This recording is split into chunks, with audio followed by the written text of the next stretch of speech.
కార్యదర్శి ఈవేళ అంతర్జాతీయ మహిళా దినోత్సవం మార్చి 8 ఈ సందర్భంగా కైలాసంలో ఈ యొక్క కార్యక్రమాన్ని నిర్వహించడం జరుగుతూ ఉంది. ప్రధానంగా ఈ యొక్క మహిళా దినోత్సవం ఏదైతే ఉందో చెప్పుకోవడానికి ఈ యొక్క పాలకులు ఎవరైతే ఉన్నారో కేంద్ర రాష్ట్ర ప్రభుత్వాలు సూపర్ 6 పథకాలు అనేటువంటి ఎన్నికల్లో వాగ్దానాలు ఇచ్చారు. ఎన్నికలు అయిపోయిన తర్వాత నీటి పుడకల్లాగే వేళ కనిపిస్తూ ఉన్నాయి. ఏమయ్యింది? తల్లికి వందనం ఏమైంది? అలాగే ఈ యొక్క ఉచిత బస్సు ఏమైంది? ఈ మహిళా డాక్టర్ల రుణమాఫీ అన్నారు, అది ఏమైంది?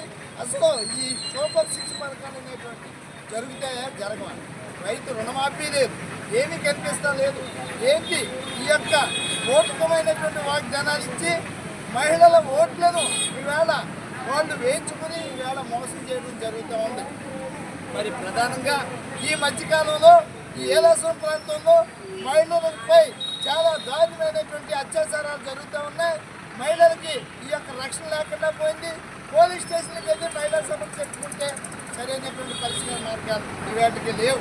మరి ఈ చట్టాలన్నీ కూడా ఈ యొక్క మహిళలకు ఉపయోగపడుతున్నాయంటే ఏ విధమైనటువంటి ఉపయోగపడలేదు. మరి అంతర్జాతీయ మహిళా దినోత్సవం మరి దేనికి చెప్పుకోవాలా?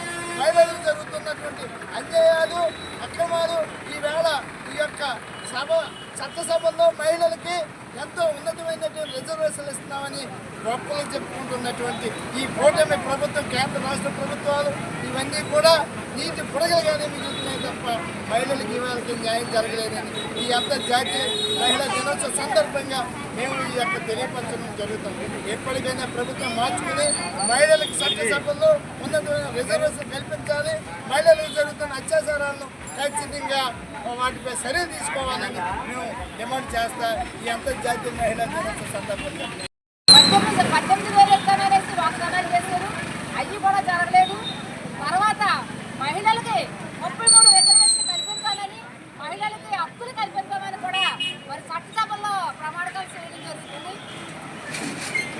ఎన్నికల్లో పోటీ చేయడానికి మహిళ పేరు అవసరం వస్తే తప్ప మహిళకి ఎటువంటి న్యాయం కూడా జరగడం లేదు. మరి మహిళ పేరుని మరి బోర్డుగా పెట్టుకొని పరిపాలించేది మగవాళ్ళే పరిపాలిస్తున్నారు. మహిళ పేరుని మాత్రం ఎన్నికల్లో వాళ్ళు ఉపన్యాసాలు చెప్తున్నారు. కానీ మహిళకు ఎటువంటి న్యాయం జరగట్లేదు. ఏ మహిళకు అన్యాయం జరిగినా సరే ప్రభుత్వం కూడా పట్టించుకోవడం జరుగుతలేదు.